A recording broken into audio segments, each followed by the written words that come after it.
अब हम लोग बात करने वाले हैं कि हम अपने कॉपी में उत्तर को कैसे प्रेजेंट करेंगे।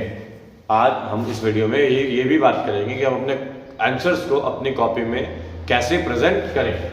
ठीक है, उसका एक उदाहरण भी आप यहाँ पे देखेंगे, क्योंकि साइड से बात है, पॉलिसी की जो दिखता है वो बिकता है, और इसी पॉलिसी के आधार पे ये बोर्ड में हम यहाँ पे आइडियल पेपर प्रेजेंटेशन का बात करेंगे, कैसे एक आदर्श उत्तर हमारा होना चाहिए।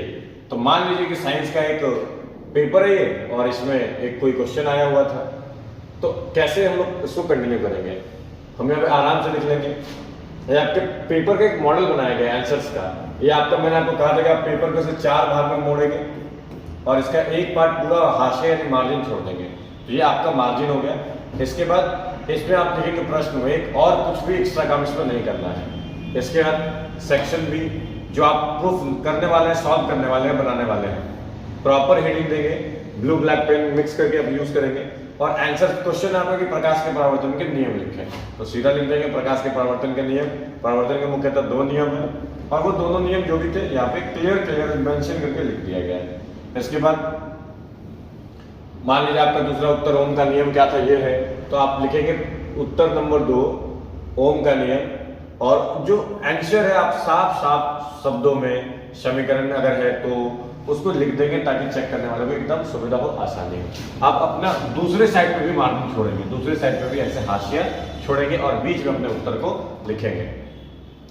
इसके बाद एक और मान लीजिए प्रश्न है, अंतर वाले प्रश्न आते हैं कि धमनी और शिरा में मान लीजिए क्या अंतर है, किसी भी और टॉपिक के बीच का कोई क्वेश्चन आता है, तो आप अपने बीच 2 वाले मार्जिन के 2 वाले पार्ट को ऐसे बीच वाले रीजन इतने में आपको उत्तर लिखना है।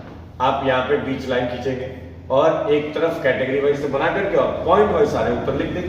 ये कितना सुंदर दिख रहा है ये। अगर ये आप कॉपी में करेंगे और वो आपकी लिखावट भी सुंदर हो जाए तो सोने पे सुहागा, 4 चांद लग जाएंगे आपकी कॉपी में।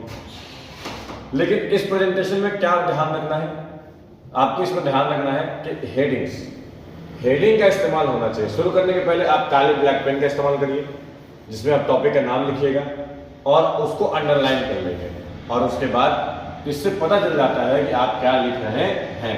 प्रॉपर गैप छोड़ना, ये भी आप ध्यान रखिए कि प्रश्न एक खत्म होने के बाद कम से कम 1-2 लाइनें आप खाली छोड़िए और फिर आप अगले प्रश्न को लिखना शुरू कीजिए। इससे आंसर चिपकेंगे नहीं, दूर दूर दिखेंगे, कॉपी थोड़ी साफ दिखती है। बुलेट पॉइंट्स, मान लीजिए आपने जो भी उत्तर आप लिखने वाले हैं वो पैराग्राफ अगर आवश्यकता नहीं है तो बिल्कुल पैराग्राफ में उत्तर लिखने की कोशिश मत करिएगा। आप हमेशा जो भी उत्तर लिखिएगा उसको आप पॉइंट वाइज बना करके लिखिएगा, बिंदु दे दे करके लिखिएगा, और पॉइंट जब दे दो क्लियरली 1, 2, 3, 4 मेंशन करें, एकदम से साफ साफ। और इससे क्या फायदा होगा कि एग्जामिनर पे इंप्रेशन अच्छा जाएगा। सूत्र और हाईलाइट, मान लीजिए आपने ओम के नियम में उत्तर लिखा और एक सूत्र लिखा V बराबर IR, तो आप क्या कीजिए, इसको अलग लाइन में साफ साफ या तो घेर दीजिए, एक बॉक्स में बंद कर दीजिए, या फिर आपके पास हाईलाइटर तो है नहीं तो आप सबसे अच्छा तरीका होता है उसको घेरना ही। आप उसको आराम से घेर सकते हैं और घेर करके आप एग्जामिनर का ध्यान आकर्षण करा सकते हैं। इससे उसको आराम से समझ में आएगा कि बच्चे ने तो साफ साफ लिख रखा है, इसको आता है।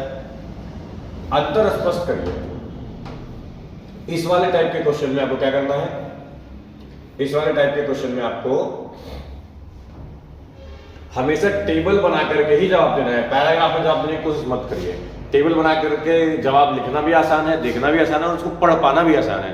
तो चेक करने वाले टीचर्स के लिए ये थोड़ा इजी पड़ेगा, तो आप इस बात का ध्यान रखिए। चलिए, इसके अलावा कुछ और टिप्स, जैसे कि मार्जिन आप इग्नोर नहीं करिए। ये हमेशा बाईं ओर मार्जिन अगर नहीं दी गई है तो स्केल से एक मार्जिन लगभग 1 इंच के बराबर जरूर खींच लीजिए, और क्वेश्चन नंबर ही केवल मार्जिन में लिखिए। जैसे ये पेपर है तो ये मार्जिन, और इसके बाद इसमें केवल क्वेश्चन नंबर, और इसके बाद जरूरत है, इसमें और कुछ लिखने की आवश्यकता नहीं है। इसके अलावा कुछ इंपॉर्टेंट अगर आपके आंसर में कीवर्ड्स हैं तो आप उसको क्या करिए, जैसे मान लीजिए आपके उत्तर में कोई वैज्ञानिक का नाम आ गया, कोई वर्ष आ गया, कोई परिभाषा है खास करके, तो उसके नीचे काले पेन से या पेंसिल से हल्की सी लाइन खींच लीजिए, मैंने अंडरलाइन कर दीजिए। ये भी आपके राइटिंग को थोड़ा सुंदर बनाएगा। डायग्राम, अगर 5 नंबर का क्वेश्चन है उसको बिना डायग्राम का ना छोड़िए।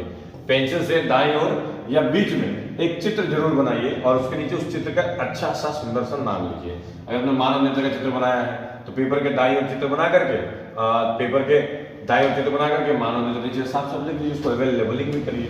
ये काफी हद तक आपके मार्क्स को बढ़ा सकता है। इसके अलावा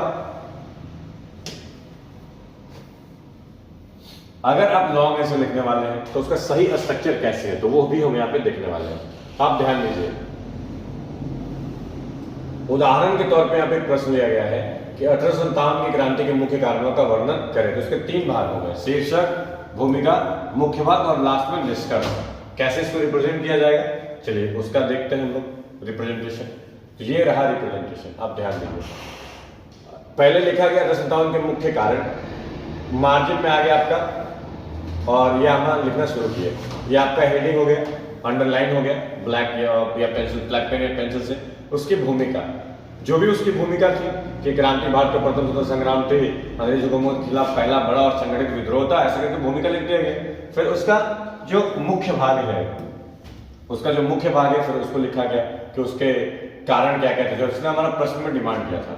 जब हमने सारे अपने कारणों को लिख लिए होंगे पॉइंट वाइज कर करके, जब सारा कारण हम लिख चुके होंगे, उसके बाद हम लास्ट में लिखेंगे निष्कर्ष कि अब हम क्या कह सकते हैं कि इसके खिलाफ गुस्सा था, जो भी कारण निष्कर्ष था, हम उस तक पहुंच गए और हमारा अब ये एक आंसर कंप्लीट होता है। और अगर आप इस प्रकार से अपना आंसर लिखते हैं तो मार्क्स काटने वाला कोई नहीं है। तो अब हम लोग बात करते हैं कि अगर आपका साइंस में 5 नंबर के क्वेश्चंस आ रहे हो तो आपको क्या करना चाहिए। तो इसका तरीका है चित्र प्लस वर्णन। ऐसा कॉन्सेप्ट है, डायग्राम प्लस एक्सप्लेनेशन का तरीका है, प्रोसेस है, जो आपके साइंस के क्वेश्चंस का परफेक्ट आंसर है, खास करके लॉन्ग आंसर क्वेश्चंस के लिए। तो स्ट्रक्चर थोड़ा सा बदलेगा। वो कैसे बदलेगा, तो पहले आप परिभाषा लिख दीजिए, कोई चित्र अगर है तो वो चित्र बना लीजिए, अगर क्रियाविधि है उस चित्र में एक्सप्लेन करने की आप उसको लिखिए और फिर उसके इंपॉर्टेंस को लिख दीजिए। जैसे मान लीजिए कोई क्वेश्चन आया तो आप उसमें अंडरलाइन जरूर करिए, ये सबसे जरूरी चीज है, क्योंकि लॉन्ग आंसर में लाइन पे लाइन करके सब कुछ पढ़ना समझना और हर बच्चे का पढ़ पाना थोड़ा मुश्किल हो जाता है। तो एग्जामिनर्स थोड़े हड़बड़ में होते हैं, थोड़े जल्दबाजी में भी रहते हैं। तो इसीलिए अभी लॉन्ग आंसर्स में अंडरलाइन वाला कॉन्सेप्ट जरूर अपनाइए। जैसे मान लीजिए आपने किसी क्वेश्चन में उदाहरण लिया गया है, किसी क्वेश्चन में आया ये सब, हड़प नीति, चर्बी वाले कारतूस, ईस्ट इंडिया कंपनी, इन जैसे शब्दों को अंडरलाइन कर दिया जाएगा या हो सकता है हाईलाइट भी किया जाए। इससे फायदा क्या मिलेगा कि परीक्षक जो होंगे वो अक्सर पूरी कहानी पढ़ते नहीं है, बस वो अंडरलाइन के शब्द को देखते हैं और वो समझ जाते हैं कि ये आंसर सही होने वाला है, सही दिशा में जाने वाला है या गलत दिशा में जाने वाला है। चलिए आइए, तो हम लोगों ने अपने इन 2-3 वीडियोस की वजह से, जहाँ पे हमने कौन सी गलतियों में नहीं करनी चाहिए, हमें एग्ज़ाम के पहले, एग्ज़ाम के बीच में, एग्ज़ाम के बाद और एग्ज़ाम के एक रात पहले किस प्रकार की तैयारियां करनी चाहिए, कौन कौन से डायग्राम आपके लिए इम्पोर्टेंट होने वाले हैं, इन सारी बातों का हमने पूरा का पूरा डिटेल में डिस्कशन किया है। आप इन वीडियोस को देख करके, इन बातों का पालन करके आराम से अपने 10 से 20% मार्क्स, 20% तो कम से कम अपने मार्क्स बढ़ा सकते हैं। इससे फ़ायदा ये मिलेगा कि आपका अगले एग्ज़ाम का टेंशन थोड़ा कम हो जाएगा, आप डरेंगे नहीं एग्ज़ाम से, परीक्षा आपके लिए कोई टेंशन वाली चीज़ नहीं बचेगी। तो आपके लिए ऑल द बेस्ट, आपकी परीक्षा के लिए आपको ऑल द बेस्ट, आपका पूरा दिन मंगलमय हो। आप नर्वस मत होइए, ये एग्ज़ाम बहुत ज़्यादा बुरा नहीं है, इससे भारी एग्ज़ाम आपने अपने क्लासेस, अपने स्कूलों में दे रखा होगा, ऐसे मुझे उम्मीद है। तो आपके भविष्य की मैं अच्छी कामना, उज्जवल कामना करता हूँ और फिर हम लोग मिलते हैं अपने अगली वीडियो में किसी और टॉपिक के साथ। तब तक के लिए all the best, thank you, good bye.